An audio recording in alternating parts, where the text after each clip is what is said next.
The first ghost ship, the Odyssey, drifted out of the black for 60 years before we found it. We shouldn't have. It was supposed to be halfway to Alpha Centauri, a testament to humanity's big dreams and bigger failures.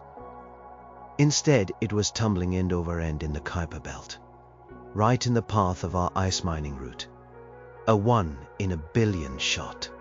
Lucky us. My name is Jack Cutter. I'm a salvage mechanic, which is a fancy way of saying I'm a glorified janitor with a plasma torch. I live on Station 734, a rusty can of bolts and recycled air we call the Rock. Life is simple here. You work your shift, you drink your synthale, and you try not to think about the crushing absolute nothingness, just a few inches of steel away. The call came down from command. A priority contract, the biggest of our lives. Find the Odyssey, tag it, and prep it for a long, slow tow back to the inner system. The ship was a legend. The first FTO prototype vessel. It left with 1,000 souls on board, a whole self-contained town aimed at a new sun. Then, 5 years into its journey, it went quiet. No distress call, no final message. Just silence. For 60 years, it was the greatest mystery in space exploration. Now, it was our paycheck. Our foreman, a hard-as-nails woman named Maria, gathered the 4 of us in the briefing room. Me, a young tech whiz named Ren, and a hulking brute of a man named Griggs. "This is the big one," Maria said, her voice flat, emotionless as always. "Corporate wants this ship intact. They think the FTL drive might have had a weird side effect, flung them back in time or something. They want to know why it failed. Maybe they all just got bored and turned the radio off." Griggs grunted, scratching his beard. "They wouldn't do that," Ren said, his eyes wide with a mix of excitement and reverence. "The Odyssey was a symbol. Captain Eva Rostova was a hero." I just sipped my bitter coffee and stayed quiet. I'd learned a long time ago that space doesn't care about heroes or symbols. It just is. And it's usually hungry. It took us 3 days in our salvage tug, the Mule, to reach the Odyssey. It was bigger than I'd imagined. A city block of cold dead metal. Its lights were out, its skin pocked with micrometeoroid impacts. It looked ancient, like a whale skeleton beached on the shore of eternity. There was no sign of catastrophic damage. No hull breach, no explosion residue. It just looked asleep. We matched its slow tumble and latched on with magnetic clamps that groaned in protest. The real work was about to begin. Ren was tasked with slicing into their communication systems, trying to pull the logs from the black box. For hours, all he got was static. Then he found something. A single isolated audio file. It wasn't in the main logs. It was buried in a personal data pad, encrypted and corrupted. It was the last thing saved before the ship went dark. Maria patched it through to our bridge speakers. The 4 of us stood there, listening to a 60-year-old ghost. A woman's voice, tight with a terror I'd never heard before, came through the speakers. It was cracked and hoarse. Log entry Eva Rostova. I don't know the date. The clocks are wrong. They're all wrong. There was a sound of ragged breathing. We were wrong. The silence between stars isn't empty. It's full. It's watching. A pause, then a sob. God, the children were the first to hear it. The song in the static, they called it the Quiet Man. Another choked breath. They're not dead. They're not. They're just not using their bodies anymore. Someone else's. Oh God, someone else is wearing my crew. The recording ended with a soft, wet, tearing sound, then absolute silence. We stood there, frozen. The air in our little cockpit suddenly felt thin and cold. Griggs made the sign of the cross. Ren looked like he was going to be sick. I looked out the viewport at the dead hulk of the Odyssey. It didn't look like a paycheck anymore. It looked like a tomb. And the worst part, the part that burrowed into my brain like a worm, was the final, chilling realization. The ship wasn't tumbling randomly. Its dead navigation thrusters were firing in tiny, calculated bursts. It hadn't just drifted here. It had been aimed. It was coming home. The silence after the recording was heavier than any hull plating. Maria was the first to break it. Her face was a mask of stone, but I could see a flicker of something in her eyes. Fear. The same fear that was crawling up my own spine. "Cut the feed," she ordered. Rin, pale and shaking, fumbled with his console and the recording vanished, leaving only the low hum of the mule's life support. What was that? Griggs's voice was a low rumble, stripped of its usual bravado. Someone else wearing my crew? What the hell does that mean? It means the crew went crazy, Maria said. But her voice lacked conviction. Isolation sickness. Cosmic radiation, take your pick. It's a 60-year-old recording from a failed mission. It didn't sound like she was crazy, I said quietly. It sounded like she was telling the truth. Maria shot me a look that could strip paint. Your job, Cutter, is to cut, not to philosophize. Our orders are the same. Board the ship, assess its condition, and secure it for tow. Corporate wants that FTL drive. That's all that matters. I knew she was just putting on a front. We were all thinking the same thing. The ship wasn't a wreck, it was a warning. But the contract was ironclad. We didn't have a choice. We'd lose our licenses, our livelihoods. Out here, on the rock, that was a death sentence. So we suited up. The thick, bulky EVA suits felt less like protection and more like coffins. As we cycled through the airlock, the metallic tang of sterilized air filled my helmet. I thought about my daughter, Sarah. She'd be 10 now. I hadn't seen her in 3 years, not since the divorce. I sent credits back to Earth every month, picturing her in a house with a green lawn. Something I hadn't seen myself since I was a kid. I was out here in this godforsaken black, so she could have that lawn. The thought was the only thing that kept me from refusing Maria's order.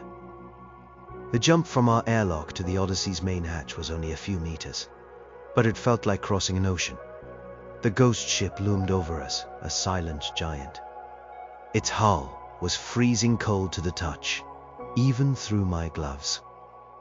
Griggs went first, his heavy mag boots clanking against the hull. He attached a portable power cell to the airlock's emergency systems. With a groan of ancient machinery, the outer door slid open. Blackness greeted us. Pure, unadulterated blackness. Our helmet lights cut sharp combs into the void, illuminating an airlock that was pristine. No signs of a struggle. No emergency. Klaxons frozen mid-wail. Just dust. A thick, uniform layer of gray dust covered everything.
Stay sharp, Maria ordered. Cutter, you're on point. Griggs, you have my back. Rien, stay by the airlock and monitor internal atmosphere. Do not stray. I moved into the ship proper, my plasma torch held out like a weapon. The inner door opened onto a long corridor. Emergency lights flickered on as our power cell fed them juice, casting long, dancing shadows. The corridor stretched on for what felt like a mile. Doors lined both sides, labeled with things like mess hall, rec room, and hydroponics. It was like walking through a photograph. Everything was perfectly in place. A datapad sat on a small table, a coffee mug next to it.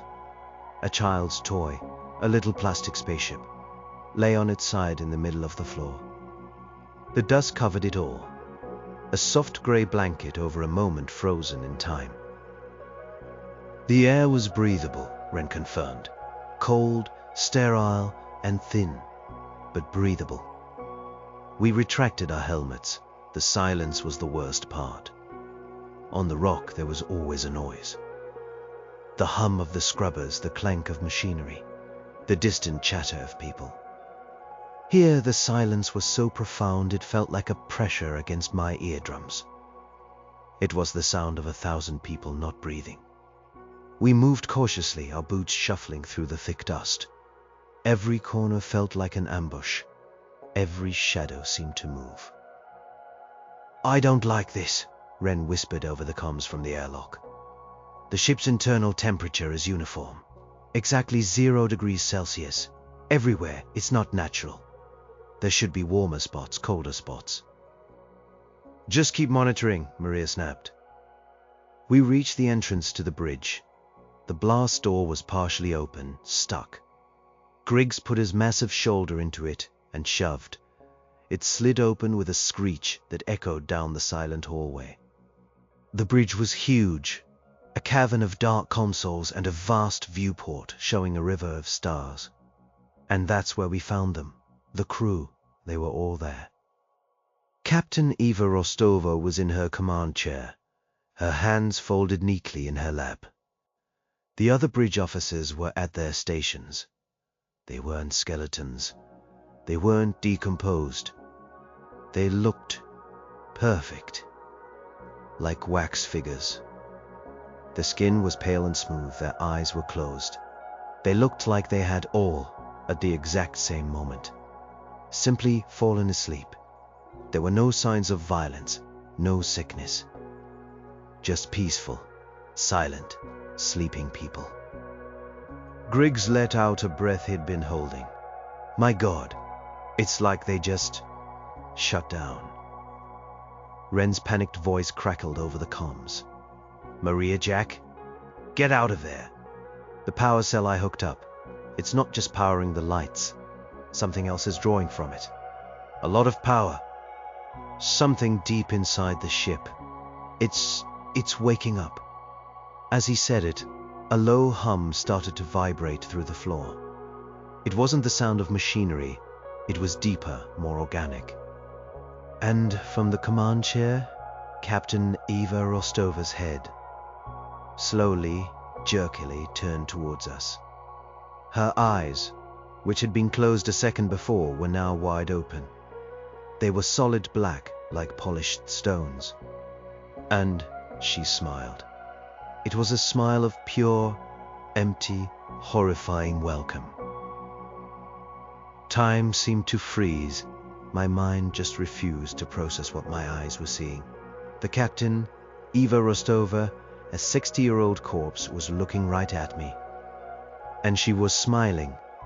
It wasn't a human smile. It was a stretching of lips over teeth, a mechanical gesture devoid of warmth or life.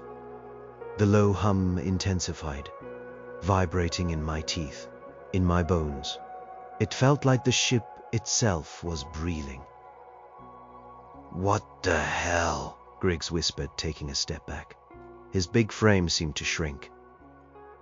Maria was faster. Back out, now! She yelled, her voice cutting through my paralysis. She was already moving, pulling her sidearm from its holster. A standard-issue kinetic pulse pistol, a glorified pea shooter against whatever this was. Then the others on the bridge started to move. A navigator to our left sat up straight, his neck cracking with a sound like snapping twigs. A communications officer turned her head a full 180 degrees, her spine twisting with an audible crunch. They moved like marionettes, their limbs jerking with unnatural precision. Their eyes were all the same, lock empty and fixed on us. We were a curiosity, an unexpected meal. Wren, close the outer airlock door. Trap us in if you have to. Just don't let them out. Maria shouted into her comm. They're cutting my connection, Wren's voice came back, strained with panic. The ship's systems are fighting me. They're taking over. We scrambled back into the corridor. The things on the bridge rose from their chairs, their movements silent except for the dry popping of ancient joints. They didn't run, they walked. A calm, deliberate, terrifyingly steady pace. I slammed my hand on the panel to close the bridge blast door. It started to slide shut, but one of them, the navigator, jammed his arm in the way. There was a sickening crunch of bone and metal, but he didn't even flinch. The arm was mangled, but it held the door open enough for the others to slip through. The main airlock, go! Griggs bellowed, firing his pulse pistol. The kinetic bolts hit one of the figures in the chest, staggering it, but doing no real damage. It just kept coming, its black eyes unblinking. We ran, down that long, dusty corridor. It felt like running in a nightmare. Our heavy boots kicked up clouds of grey dust that swirled around our legs. The silence was gone, replaced by the thud of our own panicked heartbeats and the steady, unhurried footsteps behind us. They were herding us. I risked a glance back. Captain Rostova was in the lead. She was still wearing that awful stretched smile. As she walked, she raised a hand and spoke, but the voice that came from her mouth wasn't hers. It was the voice of a little boy. "Mommy, can we see the stars now?" He said, the words echoing weirdly in the metal hallway. It was a recording, a memory being played back through her vocal cords. My blood ran cold. Someone else is wearing my crew. The log entry wasn't a metaphor. We reached the junction where the child's toy spaceship lay on the floor.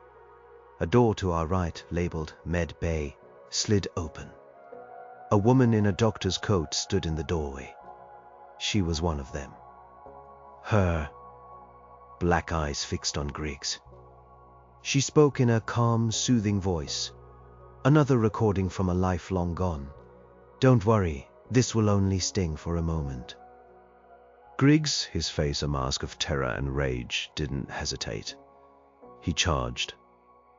Not at her, but past her, trying to clear a path. It was a mistake. As he passed, she reached out with impossible speed, her fingers like steel hooks.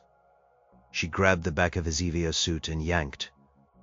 Griggs, a man who could bench press a small vehicle, was thrown against the far wall like a doll. The sickening crack of his helmet against the bulkhead echoed through the corridor. He slumped to the floor, motionless. "Griggs!" Maria screamed. She raised her pistol and fired again and again, but the doctor thing just absorbed the blasts. It turned its attention from Griggs's still form to us. There was no time. I grabbed Maria's arm. "We have to go. We can't help him." Tears streamed down her face, a shocking sight on her stoic features. But she knew I was right. We left him. We ran, leaving our friend behind in that dusty, haunted hallway. The things didn't pursue us with any urgency. They began to converge on Griggs's body. The last thing I saw before we rounded a corner was Captain Rostova kneeling beside him, her hand reaching for his face, her lips still pulled back in that dead, welcoming smile. We reached the airlock, our lungs burning. Rainier was there, his face ashen. He had the inner door open. "I can't close the outer door. They have control," he stammered. "Then get to the mule," Maria ordered. We scrambled into the airlock, sealing the inner door behind us. Through the small porthole we could see them coming. Dozens of them now, emerging from the side corridors. Men, women, even a few children, all with the same jerky movements and black, soulless eyes. They weren't running. They didn't have to. They just walked, an silent, inevitable tide of stolen bodies. We flung ourselves out of the Odyssey's airlock and across the short gap to our ship. As I sealed the mule's outer hatch, I saw them. They had reached their airlock, and they were standing there in the vacuum of space watching us. They didn't need to breathe. They didn't need warmth. They just stood there, a silent, staring audience as we frantically uncoupled our ship from theirs. The last image burned into my mind was of Griggs. He was standing with them now. His helmet was cracked, but he was standing. And his eyes, visible through the fractured visor, were as black as the space behind him. The mule's engine screamed as we blasted away from the Odyssey. Maria was at the helm, her hands gripping the controls so hard, her knuckles were white. I was strapped into the co-pilot seat, my whole body shaking. Ren was huddled in the back, making small, choked sounds. The ghost ship dwindled in the viewport, becoming just another piece of metal in the black. But it wasn't just metal anymore. It was a cage, and the animals were awake. "Report," Maria said, her voice a raw nerve. It was for the official log, for the black box in our own ship. An attempt to impose order on the chaos. "Griggs is gone," I managed to say, the words feeling like shards of glass in my throat. "They took him." "They're not they," Ren sobbed from the back. "It's the ship. The whole ship is alive. It was using them like puppets." He was right. The humming sound, the power drain, the coordinated movements. It wasn't 1,000 separate monsters. It was one monster wearing 1,000 masks. The last log of Captain Rostova echoed in my head. The song in the static. What did that mean? "What did you see, Cutter?" Maria asked, her eyes still fixed on the starfield ahead. I tried to put it into words. They were preserved. Perfectly. Like the ship's environment was designed to keep the bodies fresh. And their movements, they weren't human. They were too efficient, too quiet. When they moved, it was like a machine testing out its limbs. And the voices. They weren't talking, they were playing back old audio. Memories. "The captain," Maria said, her voice barely a whisper. She looked right at me. There was nothing behind her eyes. We flew in silence for an hour after that, each of us lost in our own private horror. The friendly, familiar cockpit of the mule felt contaminated. The shadows in the corners seemed deeper. I kept expecting to see a face with black eyes staring back at me from the reflection in the viewport. We were running, but it felt like we were taking the nightmare with us. Ren eventually pulled himself together enough to go back to his console. His fingers flew across the keypad, his face illuminated by the green glow of the screen. "I got something," he said, his voice shaky but focused. While I was fighting their systems for control of the airlock, I managed to pull a data fragment. A big one. It's not a log file. It looks more like a schematic. He projected the image onto the main view screen. It was a complex, spiraling diagram, unlike any piece of technology I had ever seen. It looked more organic than mechanical, like a diagram of a nervous system. At the center of the spiral was a designation, FTL core, but lines and nodes spread out from it, connecting to every part of the ship. Life support, navigation, communications, even the crew quarters. The FTL drive, I said, a sick realization dawning on me. It's not just a drive, it's the brain. That's what it looks like, Ren agreed. When they activated the drive 60 years ago, it didn't just fail, it did something else. It spread. It integrated with the entire ship and everything in it. The full, horrifying picture began to form in my mind. The Odyssey hadn't just gone quiet. It had been converted. The FTL drive, humanity's great leap to the stars, was a Trojan horse. It hadn't opened a door to another star system. It had opened a door to something else. And that something had stepped through.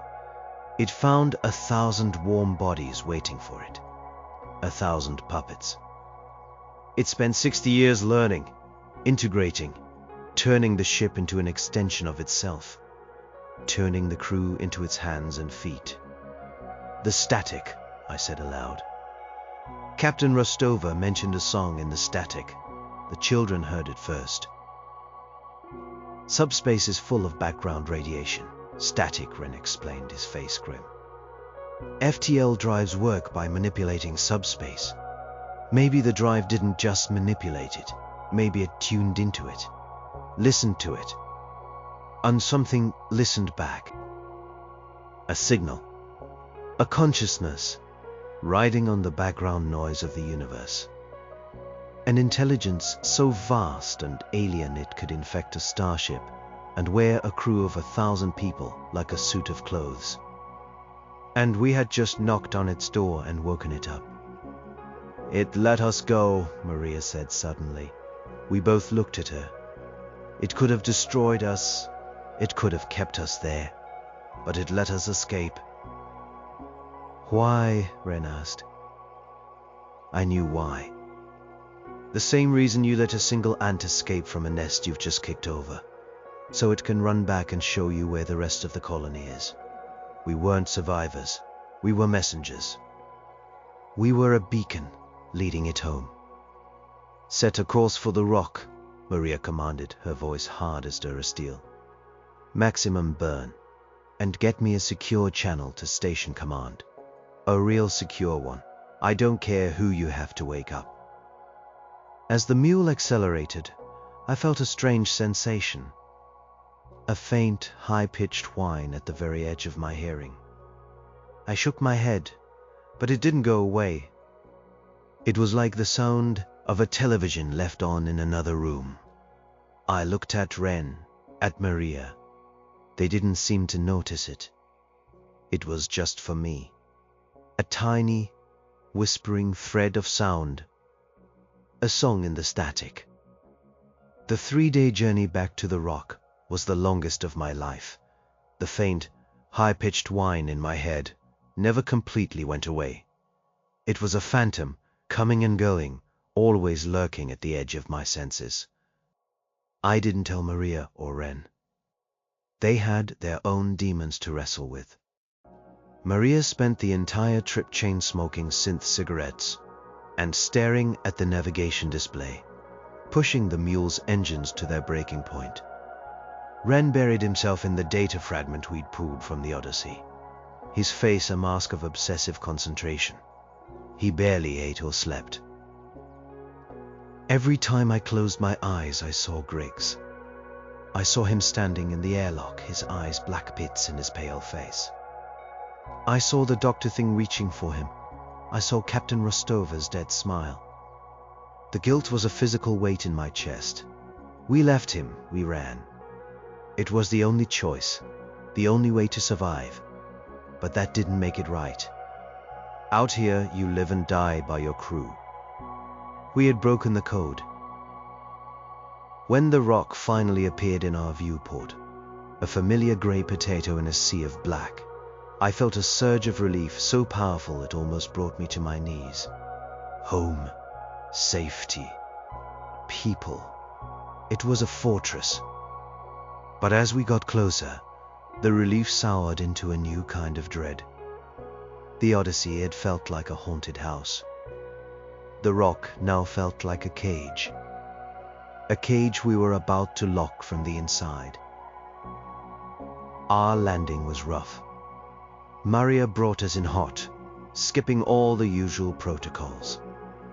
Before the docking clamps had even fully engaged, station security was swarming the bay. They were armed with heavy pulse rifles, their faces grim behind their helmet visors. Station Commander Thorne was there in person, a rare sight outside the command deck. He was a portly man with a neatly trimmed grey beard, a politician in a uniform. "Maria, what in God's name is the meaning of this?" he demanded as we stumbled out of the mew. "You broke half a dozen regulations on your approach, and your report, it reads like a damn horror novel." "It's all true, sir," Maria said, her voice exhausted but firm.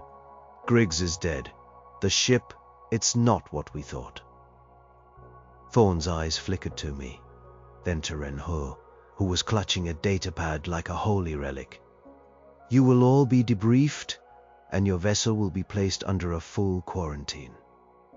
Decontamination protocols, level 5. "That's not enough," Ren blurted out. "Sir, you don't understand.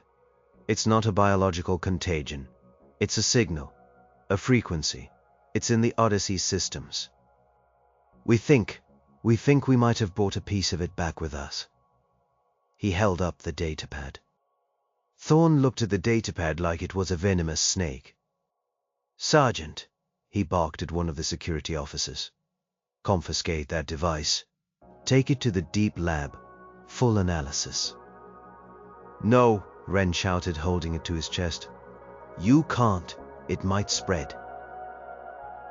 Two guards grabbed Ren, who struggled weakly. They pried the datapad from his fingers.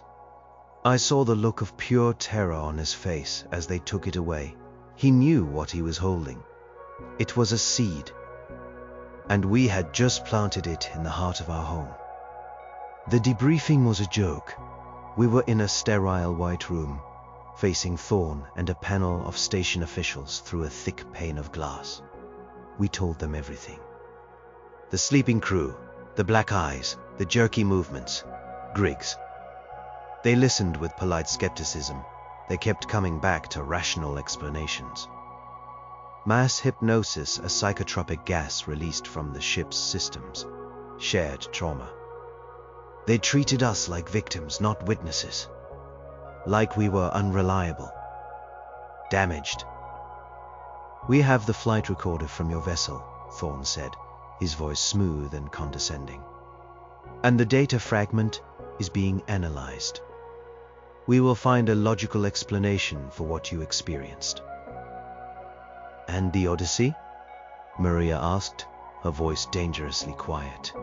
"What are you going to do about the Odyssey?" "A military patrol has been dispatched to secure and observe it from a safe distance," Thorne said. "No one else will be boarding it, I assure you."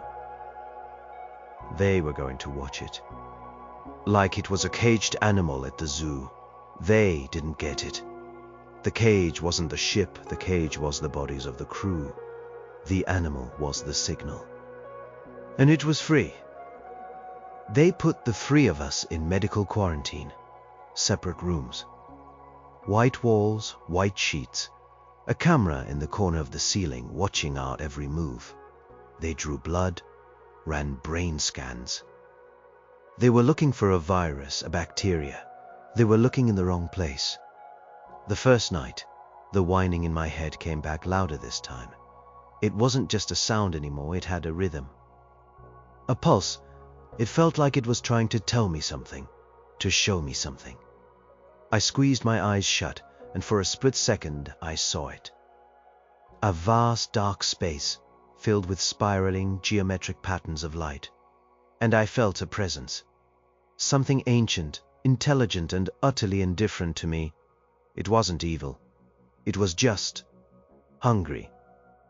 Not for food, but for experience. For vessels. It was a consciousness without a body, and it had just found 1,000 of them. I snapped my eyes open, my heart hammering against my ribs. The room was empty. The camera stared down at me. But I wasn't alone. I knew it. The signal wasn't just on the datapad Ren had brought back. It was in me. A tiny dormant spark, waiting for the right moment to ignite. We hadn't just led the monster home. We had carried the fire right through the front door. They kept us in quarantine for a week. A week of sterile food, pointless medical tests, and the condescending reassurance of doctors on a video screen.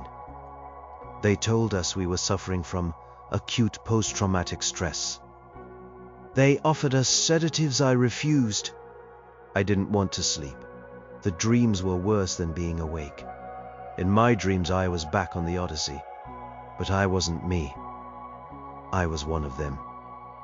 I could feel my limbs moving with that awful, jerky precision. I could see the world through those black, empty eyes. I could feel the collective consciousness, the overmind, whatever it was, thinking through me. It wasn't a nightmare of fear. It was a nightmare of belonging, a terrifying, seductive feeling of being part of something vast and eternal. I always woke up in a cold sweat, the ghost of that feeling clinging to me like a shroud. The whining in my head became a constant companion, a low, insistent hum, like a power line in a storm. I learned to live with it, to push it to the background. But sometimes, when I was tired, or my guard was down, a thought would drift into my mind that wasn't my own. A flicker of a star chart I'd never seen. The technical specifications of a life support system. The memory of a woman I didn't know, tucking her child into a bunk bed. It was the Odyssey. The memories of its crew were floating around in the signal, and I was picking them up like a cheap radio. On the 8th day, they let us out. No signs of biological or radiological contamination. Commander Thorne announced via the comm in our rooms. "You are cleared, but you are on administrative leave until further notice. Report to the station psychologist." That's an order. Being released felt less like freedom and more like being put out to pasture. The rock felt different. The familiar hum of the station now seemed to harmonize with the hum in my own head. The people I passed in the corridors looked at me with a mixture of pity and suspicion. The story of the mule's disastrous mission had spread. We were the crew that went mad, the ones who lost Griggs. Maria and I met at the canteen. It was the grimiest place on the station, but the coffee was strong. She looked older, her face etched with new lines. She lit a synth cigarette, her hand trembling slightly. "They don't believe us," she said. It wasn't a question. "No," I replied, stirring my coffee. "They think we're crazy." "What about Ren?" "He's still in the med bay. Sedated. He wouldn't stop screaming about the signal. Kept saying he could hear it in the station's comm system." A cold knot formed in my stomach, the datapad. "Thorne's pet scientists are still playing with it in the deep lab," Maria said, blowing a cloud of gray smoke. "They're calling it the Rostova fragment. They think it's some kind of advanced data compression. They're trying to interface it with the station's mainframe." My hand tightened around my cup. "That's a bad idea." "I told them that," she said, her voice bitter. "They told me to get some rest." We sat in silence for a while, two pariahs in a crowded room. I wanted to tell her, about the noise in my head, about the thoughts that weren't mine. I looked at her, at the deep exhaustion in her eyes, and I couldn't do it. She had enough to carry. I left her there and walked the long curving corridors back to my cramped little bunk. I needed to think.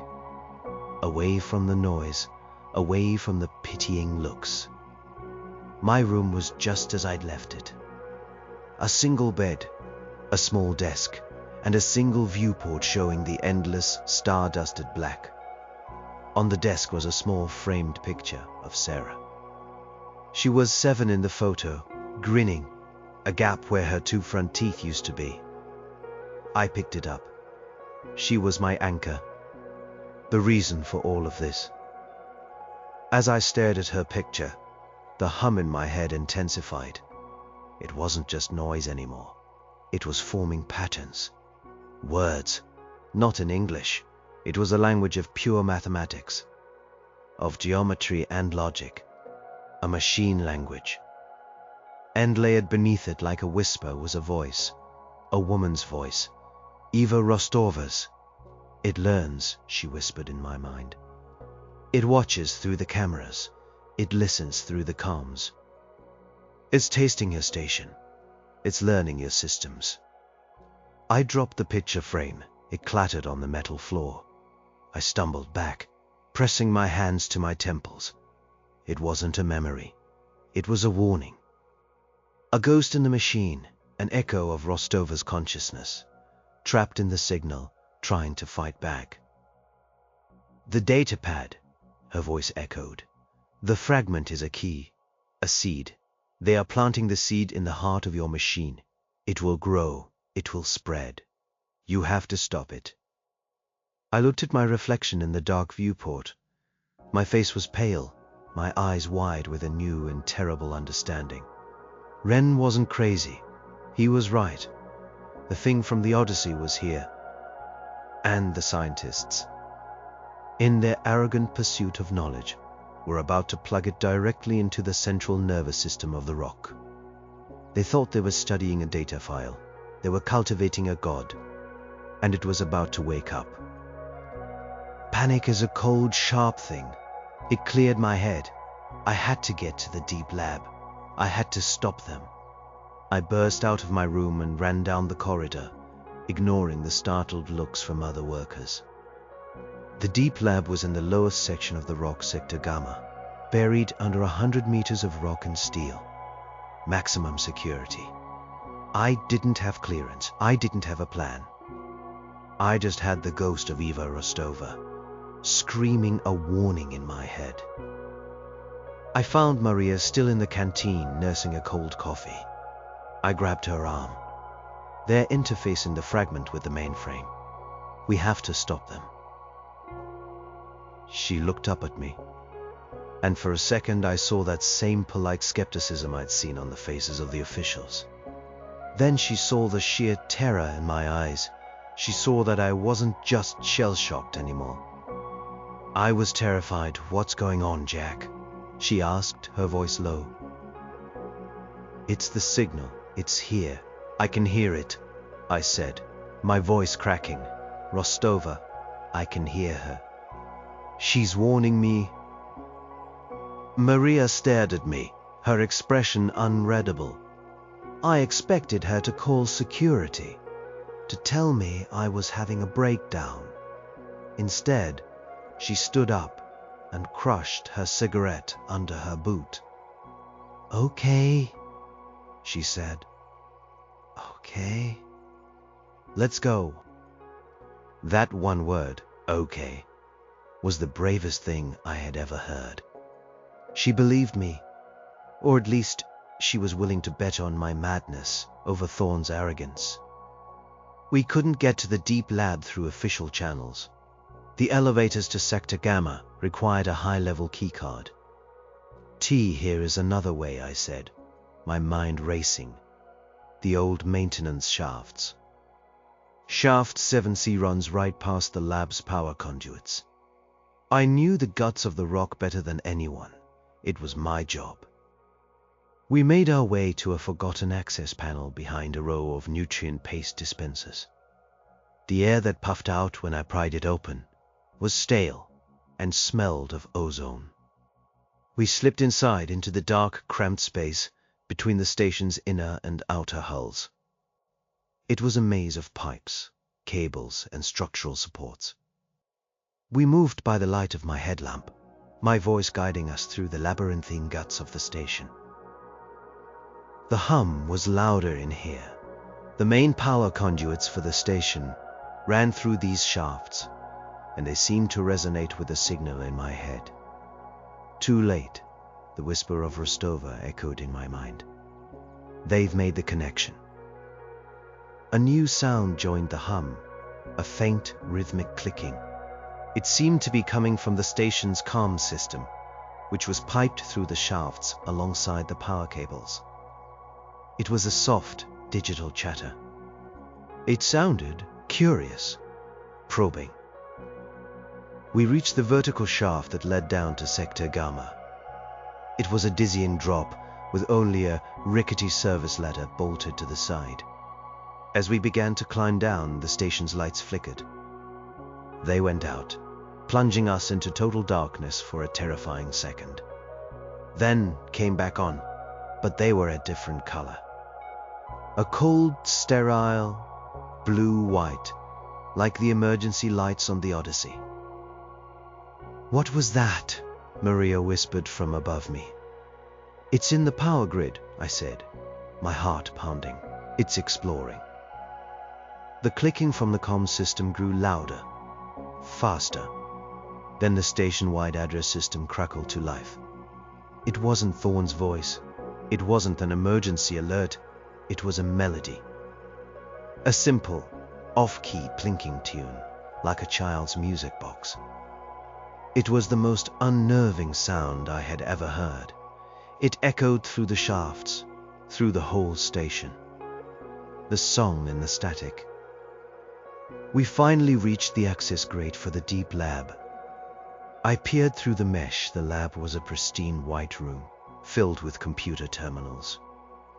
2 scientists in lab coats were staring at a large central monitor, their faces a mixture of awe and confusion. On the screen was the same spiraling, organic pattern Wren had shown us on the mule. But now it was moving, pulsing with that cold blue-white light. The datapad, the Rostova fragment, was connected to the central terminal, the source of the infection. "They're celebrating," one scientist said to the other, his voice giddy. "The efficiency of the station's power regulation just increased by 12%. All on its own. This code is incredible. It's learning. It's optimizing everything." He didn't understand. The station wasn't being optimized. It was being assimilated. The entity wasn't just a passenger in the machine anymore. It was becoming the pilot. Then I saw it. On a smaller monitor, a feed from the medical bay. Wren's room. He was sitting up in his bed. The music box melody was playing from the speaker in his room. He was humming along with it. And as I watched in horror, he turned his head and looked directly into the security camera. Directly at us. His eyes, which had been a warm brown, were now solid, polished black. He smiled, a wide, empty, knowing smile. The seed hadn't just been planted in the station's mainframe. It had found fertile ground in the minds most receptive to it, the ones who were already listening.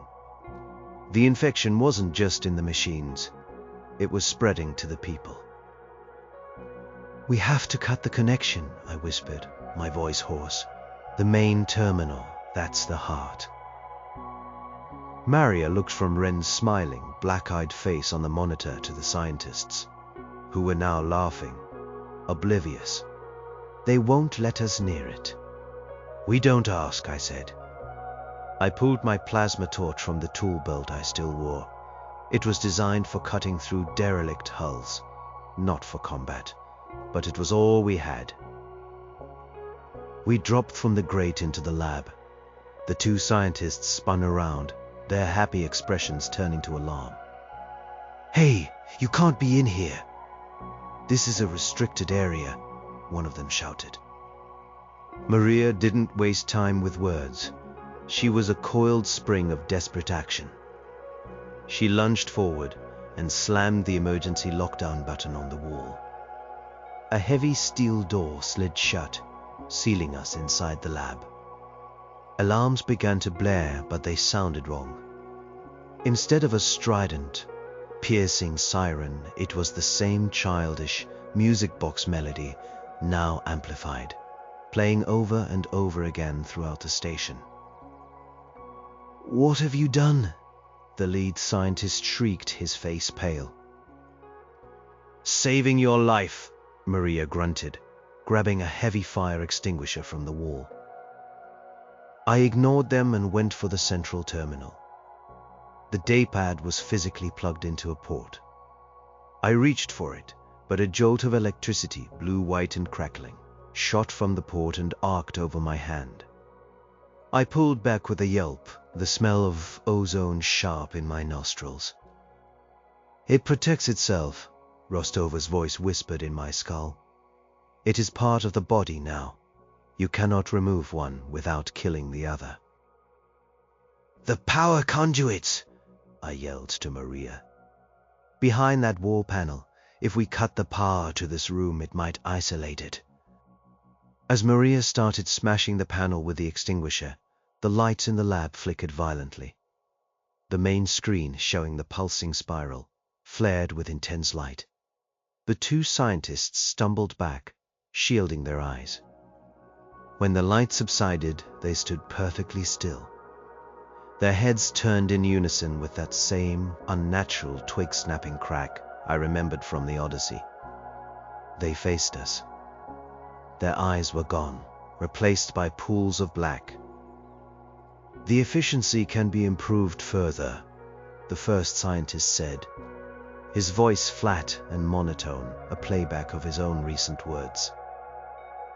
"Incredible," the second one echoed, taking a step toward us. They weren't armed. They didn't need to be. The horror of what they had become was a weapon in itself. Maria swung the fire extinguisher, catching the first one in the chest. He went down, but there was no grunt of pain, no reaction. He just lay on the floor for a moment before his limbs began to twitch, trying to push himself back up like a bug. The second one lunged for me. I ignited the plasma torch. The brilliant hissing flame erupted from the nozzle. He didn't even slow down. He walked right into it. The torch sliced through his lab coat and into his torso. The smell of burning flesh filled the room, but he didn't scream. He just kept coming, his black eyes fixed on me, a look of placid, mechanical determination on his face. He reached for me with burning hands. I screamed and fell backward, scrambling away. He collapsed, finally succumbing to the massive damage, and lay smoldering on the floor. The music box melody continued to play, a sickeningly cheerful soundtrack to the horror. Maria had the panel open. A thick bundle of cables was inside. "Which one, Jack?" she yelled. "All of them," I shouted back. She swung the extinguisher like an axe, smashing it into the cables. Sparks flew in a shower of gold and blue. The lights in the lab died. The monitors went black. The music stopped. For a blissful second, there was only silence and darkness. But the silence didn't last. The emergency power kicked in, bathing the room in a dim red light, and from outside the sealed lab door, we heard a new sound. A shuffling, a scraping. The sound of dozens of feet, all moving with the same steady, unhurried rhythm. I looked at the security monitor for the hallway outside. It was still working on emergency power. The corridor was filled with them. Workers, security guards, off-duty miners. They were all standing there facing our door. waiting. Their faces were slack and their eyes were black holes in the red emergency lighting. The infection had spread faster than I could have imagined. While we were trying to cut out the tumor, the cancer had already taken over the whole body. Maria and I stood back to back in the center of the ruined lab, breathing heavily in the dark. We were trapped. We had only delayed the inevitable. We hadn't stopped it. We'd just annoyed it. Then the chorus system. By the door crackled. A new voice came through. It was Commander Thorne's voice, but it was distorted, layered with static and a faint echo of the music box melody. "Containment breach resolved," the voice said, calm and horribly reasonable. "The station is now operating at 100% efficiency. Please return to your duties. Join us. It's so quiet now. You can hear the song." The voice of the thing wearing Commander Thorne's skin was the most terrifying thing yet. It wasn't just a puppet playing back memories. It was learning. It was communicating. It was inviting us to join its new, perfect, efficient world. We were trapped in the deep lab, a tiny island of sanity in an ocean of encroaching madness. The shuffling outside the door was constant, a soft, relentless reminder that we were surrounded. "We're not getting out of here," Maria said, her voice flat. She had dropped the dented fire extinguisher. She looked defeated. "Don't say that," I said, but my own hope was a guttering candle flame. The ghost of Ava Rostova was silent in my head now. The signal that had carried her warning was being drowned out by the overwhelming broadcast of the main entity. I was alone with my own fear again. I thought of Sarah. I imagined her face, her gap-toothed grin. I would not let this thing reach her. I would not let the world with green lawns and sunshine be silenced by this cosmic static. The thought gave me a sliver of strength. "There has to be a way," I said, looking around the darkened lab. My eyes fell on the smoldering corpse of the scientist. "It can be stopped. The bodies can be destroyed." "There are hundreds of them out there, Jack," Maria said. "We have one plasma torch with half a charge left." She was right. We couldn't fight our way out. We had to think. What did it want? The Thorne voice gave us the answer. Efficiency, order. It was an intelligence of pure logic. It had turned Station 734 into a perfectly functioning machine. The people were just cogs now, components. But what was the machine for? What was its purpose? My gaze drifted to the now dark main screen. Before we cut the power, it had been displaying the spiral pattern of the entity's consciousness. But around the edges, there had been other data streams, subroutines. I'd been too panicked to notice them then, but my mechanic's brain had filed them away. Power distribution, life support regulation, and one other, the station's long-range communications array, the big dish. It hit me like a physical blow. Of course, it wasn't just about the rock. This was never the endgame. This was just a stepping stone. The Odyssey was the scout. The rock was the amplifier. It was using our technology, our power, our people, to build a broadcast tower. It was going to send the signal, the song and the static, to every ship, every station, every colony in the system. It was going to sing its song to Earth. "The communications array," I said aloud. "That's what it's after. It's going to broadcast itself." Maria's eyes widened as she understood. It'll be the Odyssey all over again, but everywhere, at once. We were no longer fighting for our own survival. We were fighting for all of humanity. "How do we stop it?" she asked. "We can't stop the broadcast from here," I said, thinking fast. "It controls the station. But we can destroy the transmitter, the big dish. It's on the station's exterior. A suicide mission. We'd have to get out of the lab, get to an EVA locker, get outside, and somehow destroy a massive piece of reinforced equipment, while the entire station's population, controlled by a single alien mind, tried to stop us. The odds were not just long, they were astronomical. The maintenance shafts, Maria said, a spark of her old fire returning. They'll be watching the main corridors. They might not think to watch the guts of the station. It was a slim chance, but it was the only one we had. But first we had to get out of the lab. The steel door was locked down, and the hallway was full of them. There's a ventilation duct in the floor, I said, kicking at a floor panel. It vents coolant gas. It leads to the main reactor core. It's risky, but it will get us out of this sector. As I worked on the panel, the comm crackled again. This time it was Wren's voice. Young, clear, and filled with a terrifying, ecstatic calm. Jack, Maria. Why are you resisting? It's so beautiful. All the noise is gone. All the worry. We're all one now. We're all part of the song. We're waiting for you. We want you to be part of this. Griggs is here. He's waiting for you too. The mention of Griggs was a calculated, cruel blow. This thing didn't just assimilate. It used our memories, our attachments against us. I finally pried the floor panel open. A cloud of cold, vaporous gas billowed out. Below was a dark, narrow tunnel. This is it, I said. Once we're in the reactor section, we can get to the EVA bay on the upper deck. Maria looked at the dark hole, then at the sealed door. They'll know we're gone eventually. We just need a head start, I said.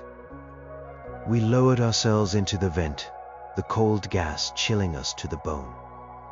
As I pulled the grate closed above us, I took one last look at the ruined lab. 2 bodies, a broken terminal, and the ghost of a terrible new future. We crawled into the darkness toward the heart of the station, with the sound of 100 stolen bodies shuffling just meters away. The real race had just begun. We weren't just running from the monsters. We were running to stop the birth of 1 billion more. The crawl through the coolant ducts was a frozen hell. The gas was thin and smelled of bitter chemicals, and the pipe was so narrow we had to move on our bellies, like snakes. The only sound was our own ragged breathing, and the deep, throbbing hum of the station's reactor core getting closer. It was a primal, powerful sound, the heartbeat of the rock, a heart that was now beating for something else. We emerged into the reactor chamber, a vast, cavernous space dominated by the glowing magnetic containment field. The air was hot and thrummed with energy. The chamber was automated, so it was blessedly empty of people. Or things wearing people. We found a service lift and took it to the upper decks, every second feeling like an eternity. The music box melody was everywhere now, piped through the station's speakers, a constant, maddening lullaby. The EVA bay was deserted. Suits were racked neatly along the wall. Through the thick viewport we could see the big dish. It was a colossal piece of engineering, 100 meters across, pointed like a gun at the distant glittering starfields of the inner system. It was already beginning to glow with a faint blue-white energy. They were getting ready to fire. We don't have much time, Maria said, already pulling an EVA suit from the rack. As we suited up, I felt a sharp stabbing pain in my head. The entity knew where we were. It was focusing its attention on us.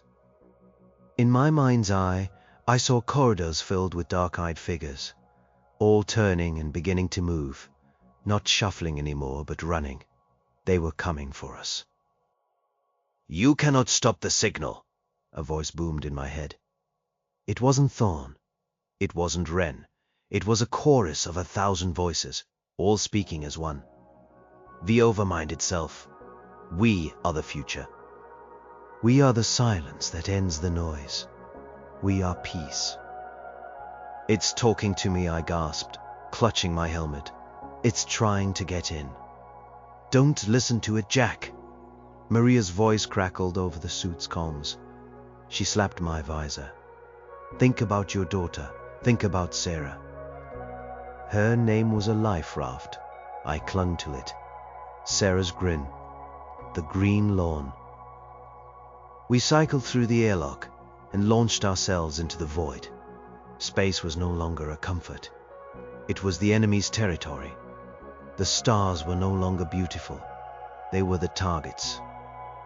We used our maneuvering jets to cross the gap to the base of the big dish. The blue-white energy radiating from it was getting brighter. The hum vibrating through the soles of our mag boots. The main power coupling is at the base of the emitter, I yelled over the comm, pointing with my torch. If I can cut through that, it will overload the whole system. They're coming, Maria shouted, pointing back at the station. The airlock we'd just left was opening. Figures in EVA suits were emerging, dozens of them. They moved with a terrifying grace and speed, their maneuvering jets firing with perfect, synchronized precision. They were an army. Cover me, I yelled. Maria unslung a riveting gun from her suit's utility belt. A construction tool, not a weapon. But it would have to do. She began firing, sending a stream of metal rivets at the approaching figures. The projectiles pinged off their suits, doing little damage, but it bought me time. I ignited the plasma torch. The brilliant white flame hissed silently in the vacuum. I pressed it against the armored casing of the power coupling. The metal began to glow cherry red. The overmind screamed in my head, a sound of pure psychic rage. It threw images at me. My own death. The death of my daughter. A world of silent black-eyed people staring up at a dead sun. It was trying to break me. Sarah, I whispered, gritting my teeth, pushing the torch harder. A rivet from Maria's gun struck one of the figures in the helmet visor, shattering it. The body inside convulsed and went limp, a puff of frozen air erupting from the breach. One down. Dozens to go. They were getting closer. The casing finally gave way. I plunged the torch into the bundle of fiber optic cables and conduits inside. A massive, silent explosion of blue-white light erupted from the coupling. The entire dish flared like a dying sun, then went dark. A wave of pure psychic feedback washed over me, a scream of a billion baffled circuits. It felt like my brain was being torn apart. Then, silence. Blessed, absolute silence. The hum in my head was gone. The voices were gone. I was alone in my own mind for the first time in what felt like an eternity. Maria grabbed my arm. Jack, we did it. We looked back at the station. The figures in the EVA suits had all stopped. They were just drifting now, lifeless puppets with their strings cut. We had done it. We had stopped the broadcast. But as the relief washed over me, I saw something else. Past the rock, further out in the blackness of the Kuiper belt. A flicker of light. Then another. And another. Dozens of them. They were navigation beacons, activating in the dark. They were on the same trajectory as the Odyssey. They were the other ghost ships. The Venture, the Hope, the Starseeker. All the lost colony ships that had vanished over the last century. They weren't lost. They had been converted, just like the Odyssey. They had been waiting, and we had just rung the dinner bell. The Odyssey hadn't been the Vanguard. It was just a scout. This was the Vanguard, the fleet of the Undead, and they were all coming home. We hadn't won. We had just fired the starting pistol for the real invasion. My last thought, as I stared into the approaching darkness, was that humanity's long, lonely silence among the stars, was finally about to be answered. And the voice that was coming was not our own.